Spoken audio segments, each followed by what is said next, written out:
आपण माने कौन कईच मुदी पिंधुछंती कि? तेणु रुहंतु सावधान। वर्तमान समय रे अनेक लोक कईच मुदी पिंधिथिबार देखिबाको मिलुची।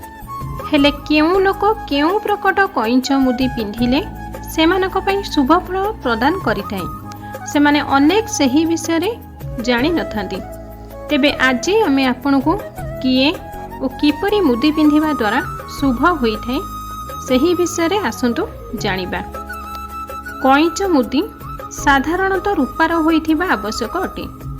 रूपा कि चांदीर कईच मुदी व्यक्ति परिधान करिबा उचित। एही कईच मुदी को पुआ हेउ बा झियो डाहाण हाथ रे ही पिंधा जाई थाए। बाम हस्त रे एहाकू पिंधा जाई न थाए। कनिष्ठ वृद्धा और तर्जनी आंगुली रे कईच मुदी पिंधिबा उचित आदौ नुहे।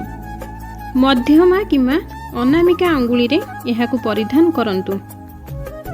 मेष राशि, सिंह राशि, धनु राशि और कुंभ राशि लोके एही कईच मुदी को पिंधिबा अनेक शुभ फल होइथाय।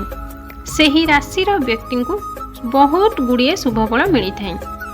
एही राशि व्यक्ति जदि निज आंगुठी रे कईच मुदी पिंधती तेबे सेही व्यक्तिर जीवन धन संपत्ति और ऐश्वर्य भरी जाइथाय।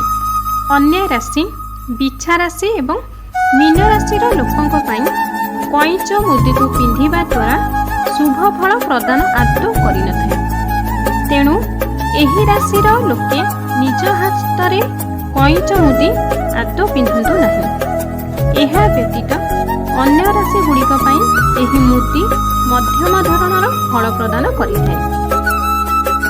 मासर जे कौनसी शुक्रवार दिन एही कईच मुदी किणिकी पिंधिबाको सर्वश्रेष्ठ दिन बोली कहा जाइथाय। ता सहित दिन बेला अर्थात सूर्यास्त हेबा पूर्वरु ही कईच मुदी को पिंधिबा उचित। कईच मुदी को पिंधिबा पूर्वरु भल भावे गंगा जल रे एई कईच मुदी को धोई दियंतु।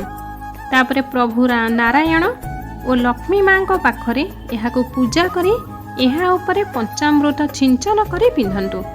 जहा द्वारा कईच मुदी परिधान करुथिबा व्यक्ति पई एहा बहुत शुभ फल प्रदानकारी होई परिबो। एहा सह प्रभु नारायण और माँ लक्ष्मीकर असीम कृपा दृष्टि सेही व्यक्ति उपरे रही थाए जो व्यक्ति एई कईच मुदी को धारण करिथांती। जहा द्वारा कईच मुदी पिंधिथिबा व्यक्ति निजर प्रत्येकटी कार्य सफलता हासिल करिथाए।